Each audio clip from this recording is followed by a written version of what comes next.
আজি আমাৰ বিজনেছ জিলা ক্ৰিকেট দলৰ স্পেচিয়েল কনভেনশ্যন হৈছে ইয়াৰে মুকলি সভাত মই আহিছিলোঁ।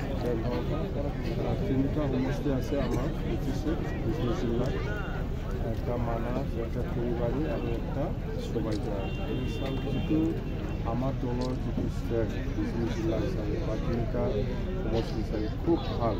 গতিকে এইবাৰ যিটো 2025 নিৰ্বাচন হ'ব, এই নিৰ্বাচনত বিজনেছ জিলা হিচাপে তিনিটা সমষ্টিটো বিজেপিয়ে দখল কৰিব। তো ইয়াতো 100% হৈ গ'ল, গতিকে চিয়'ৰ তিনিটা সমষ্টিও বিজেপিয়ে জিকিব।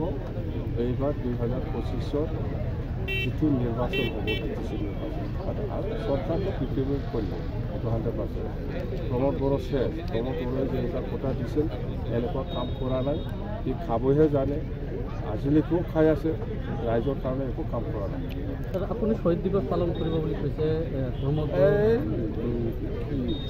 আপুনি শুনা নাই কেছেট বাজাৰত প্ৰমোদ বড়োৱে কৈছে যে এতিয়া চুক্তিটো যদি আখৰে আখৰে পালন নকৰে তেতিয়াহ'লে কি আমি অসমৰ কোনোবা এজনৰ কেবিনেট মন্ত্ৰীৰ ঘৰত যাই পেলাই চোতালত ফাঁচি ছুইচাইড কৰিম বুলি কৈছে।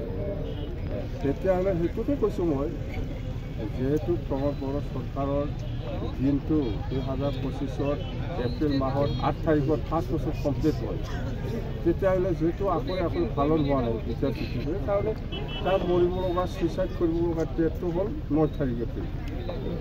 ইমান ডাঙৰ মানুহ মৰাৰ পিছত আপুনি যদি শ্বহীদ দিৱস নামানে এইটো কিবা হ'ব? খাম্পা বিজেপিলৈ যোৱা